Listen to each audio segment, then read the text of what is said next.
Hi people, good day and welcome back to our YouTube channel, Marjan's Garden. So for today's video guys, ay bibigyan ko kayo guys ng update doon sa mga succulents na nabili natin guys kay Ma'am Connie. So matagal-tagal na sila sa atin. Ayan, so magsimula tayo dun sa ating mga chubby-chubby na succulents. Ayan, ito yung galing kay Ma'am Connie na si Laon. Ayan. So nagkakaroon siya ng ganito. So, nagda-dry siya, guys. So, magda-dry siya kapag tumagal na. Ayan, ito yung isa. So, bigla lang siyang nagkaroon ng ganyan. So, siguro ininuman niya, guys. Pero kahapon, nag-spray ako sa kanila ng konting water. Kasi ayaw, guys, nilaon yung sobrang water. Nagkakaroon siya ng hiwa sa leaves. Tapos, nagmamashi agad yung kanyang leaves sa ilalim. So, kaya tinitipid ko talaga yung pagdilig ko sa kanya, guys. Ayan. So, yan siya. Tapos, next natin ay eto, guys. So, nilipat ko lang siya dito.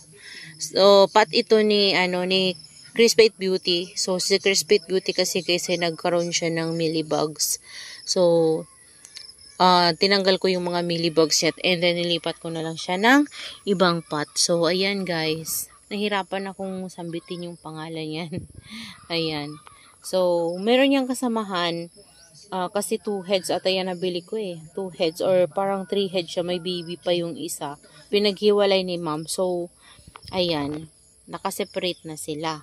Ayan. And then, next natin yung isa natin na Laon. Nandito yung big. Ayan, guys. Ayan yung nabalian ng leaves sa rosette. So, ayan na siya, guys. Yan, okay naman siya. Dito ko sila nilagay. Malaki talaga yung pot nila. Dito ko sila nilagay para matutukan talaga sila ng sunlight. And yung sunlight na marireceive nila dito guys ay shaded. Ayan. Tapos, next natin ay yung ating Laura. Ayan. Kuha din natin yan kay Ma'am Connie. So, ayan si Laura. Ayan sila. After, sobra na sila guys, 1 week nang mapat natin sila. And, meron niyang mga ugat. Ayan. And ito naman, ito yung ating opalina. Ayan. Na nileft rope ako guys yung isa niyang leaves kasi natanggal. So, ang taba din itong opalina na to. Ayan. Nagkakaroon na rin sila guys ng color dito. Ayan. Ayan. Tapos, ito yung ating black swan. Ayan. Nagkakaroon na rin siya guys ng color. Oh. Ganda pala guys si Black Swan. So, nabili ko siya. Wala siyang color masyado. Yan, parang green siya nung dumating sa atin. Ngayon, nagkakaroon na siya ng color sa tips kasi nainitan na siya guys. And nandito naman guys, yung ating Red Ives. Ayan siya. Yung ating variegated na Red Ives. Yan, ito yung kasamahan ng isa natin kanina. Tapos yung baby niya ay nandun sa gilid. So, siniksik ko lang din dyan, guys. Yan, yung ating Red Ives na variegated. And dito naman, guys, sa side na to, yung ating pistachio. So, pinalitan ko siya ng ID. Lolita pala siya, guys. Nakita ko yung ID niya sa ibang seller. And then, meron na naman ako nakita sa ibang seller. So, hindi pala siya pistachio. So, minsan nagkakamali din talaga yung seller natin na binibilan sa mga ID nila. Siguro nalilito na rin sila guys sa ID. So, pinalitan ko na lang kasi ang pangalan niya ay si Lolita. Alam ko kasi guys yung pistachio, para siyang si Harry Watson. Parang kamukha siya ni Harry Watson or ni Beltana, ganun. Kasi nakakita na ako talaga ng pistachio. Hindi lang ako bumibili ng pistachio eh. Pero, ayan. So, dahil nakakita ako ng maraming ganito, na Lolita talaga yung name niya, pinalitan ko na lang. Ayan. Ganda pa rin niya, guys. Tapos, ito naman, guys, yung ating Dusty Violet. Yung ating Dusty Violet ay, ewan ko kung bakit nagiging ganito siya. Pero, chinek ko yung puno niya, guys. Ayan. Binunot ko talaga siya. May mga ugat na siya. Okay naman siya, pero hindi ko alam kung bakit nagiging ganyan siya. Ayan. Dito na side, nagkaroon siya dyan ng hiwa. After kasi nung bagyo, siguro nakaano sila ng tubig. Ayan o. Pero safe naman siya guys. O, ayan o. Okay naman siya eh. Nahiwa siya sa katawan. Pero okay naman. Wala namang problema. Ayan. So, hinayaan ko na lang siya na ganyan. Yan. Ganda pa naman ito guys, si Dusty Violet. Yan siya. So, nag-yellowish yung mga leaves niya. Kapag nag-dry na to, baka tutubo na yung new leaves niya guys na maganda. And baka pag nainitan talaga siya ng sobra maging violet na siya. And dito naman guys, yung ating Aquarius. Ayan, nakaka-recover na guys yung ating Aquarius. Kung natatandaan nyo, wala talaga siyang color nung dumating. Itong dito talagang nag-etiolate siya. So, ayan yung pagitan ng leaves niya guys, talagang humaba yung rosette niya. Pero ngayon, ayan na siya guys, yung new leaves niya guys, bagong tubo. Tapos nag-curly na ulit yung mga tips niya. Ayan, ang ganda. Ayan ang ganda ni Aquarius guys, yun nga lang. Gusto niya din talaga ng intense na sunlight. So, dito nainitan talaga siya. And syempre, nandito yung ating malaplato na guys, marble gold na galing kay Ma'am Connie. Ayan siya guys, nakaka-recover na siya. Yan, maganda naman talaga ito dumating sa atin. Kaso lang, meron siyang dito na UP siya dyan, nag-crack yung leaves niya. Tapos ngayon, nagkaka-color na siya guys, nagkaka-farina na rin siya. Ayan, marami na rin yan guys, roots. Tapos dito naman guys, yung ating Bianca. Ayan, may na dito.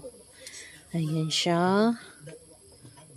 Yung ating Bianca. Ito nilagay ko lang to dito guys. Lipropa ko. Si to si missing yung ata yan. Ayan. Hindi yata mabubuhay yung nilipropa natin dito. Ewan ko lang. Lagay lang natin dyan. Baka mabuhay pa. Pero parang nagmamashi na Ayan. Hindi pa rin maganda yung farina nito. Nag-fade guys yung kanyang farina. Pero na siya. Nagre-recover na siya. Kasi nakaraan marami itong mga yellow leaves. Yung mga dito banda. Dun banda. So, dito. Yan. Meron siya mga yellow leaves. Tinanggal ko na siya guys. So, ngayon. Ayan. Nakaka-recover na siya. Dito naman guys, banda yung ating variegated flapjack na galing kay Ma'am Connie. So, kaso nagkakaroon siya ng ganito guys, Ayan. So, siguro sprayhin ko siya ng systemic fungicide para sure. Ayan, kasi baka mamaya magka-dot-dot siya. So, ayan na siya. Nagkakaroon na siya ng mga color sa tips. Ayan, kasi nainitan na siya guys. Tapos dito naman banda yung isa natin. Si Kansu. Ayan. May new leaves na siya guys, Tapos, yung nabugbog sa kanya, ito siya.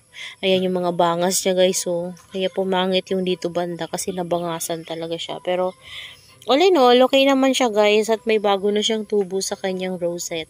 At dito ko siya banda nilagay na area kasi dito parang medyo nasi-shade siya. So, ayaw kasi nito na sobrang nainitan siya guys. Mabilis to ma-sunburn.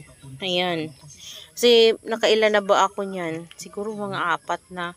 So, bilis niyang ma-sunburn. Yun yung problema ko sa kanya guys. Ang ganda niya pero kahit na minsan sanay na siya guys sa sunlight, pag biglang ulan ng ulan, ilang araw na umulan, tapos biglang iinit, yan makikita mo may sunburn na agad yung niya guys, leaves. So, buti dito hindi siya nasa sunburn. Ito yung bangas talaga niya to nung dumating siya sa atin sa pagkabalot ni Ma'am. Ayan, sa shipping. At nandito naman guys yung Oreo natin na galing kay Ma'am. Ayan Nagkakaroon na rin siya ng color. Nagiging purple na siya. Ang ganda na guys ni Orion kapag pag stress, nagiging pink talaga ito. Meron ako ditong Orion. Pakita ko sa inyo. Ito. Ayan. So, ganyan siya kapag stress. So, nilagay ko kasi siya guys sa arrangement. Ayan. Mas nagpipink pa yan guys kapag hindi siya nababasa. So, yan kasi nabasa siya nung bagyo. So, nabasa talaga sila dito lahat. Kaya naman nabawasan yung pagiging pink niya. At dito sa baba guys, dito ko naman nilagay yung iba ko ng mga haworthia. So, ito yung mga haworthia na stay ko dito sa aking garden. So, yung iba kasi guys ay binibenta ko. So, naisip ko na wala pa akong mga ganito. Kaya naman, sa akin na lang siya. Ayan, so kaya niripat ko sila dito guys sa big pot ko na black. Ito yung mga old pot ko na black. So, nilipat ko sila dito and ayan na sila guys. Ayan, ito yung mga aloes natin na napaka-chubby. Ayan, ito iba din to. Yan, separate din to guys ng pot nung nabili ko siya. So ito, 2 pots ata to nung nabili ko. Ayan sila. May mga babies din to guys and hiwa-hiwalay sila. So siniksik ko na lang dyan yung iba. Ayan. Ayan. O, diba? Ganyan sila. So yung iba naman guys, yung mga baby, yun na lang yung ibibenta ko. Ayan. So dun ko sila sa labas. Pinapalaki ko pa sila guys. Tapos ito yung isa.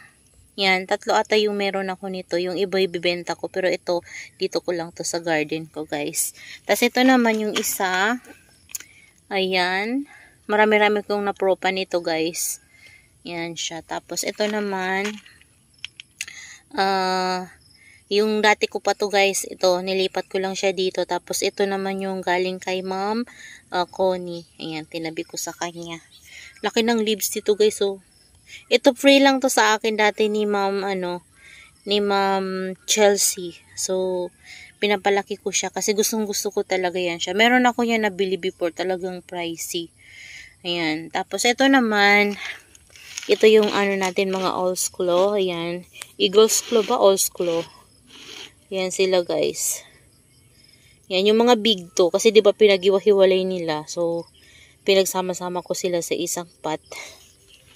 Ayan. Tapos, ito pala yung isa. Ay, ito pala yung isa, guys. Pinasok ko din pala. Ayan. Ayan. Tapos yung iba, papakita ko sa inyo nasa labas. So, nandito, guys, yung mga, ano natin, huertia. So, ito, nilipat ko lang to dito. Ayan, no. Yung aking cactus na nasa arrangement. So, inayos ko kasi yung arrangement ko, guys.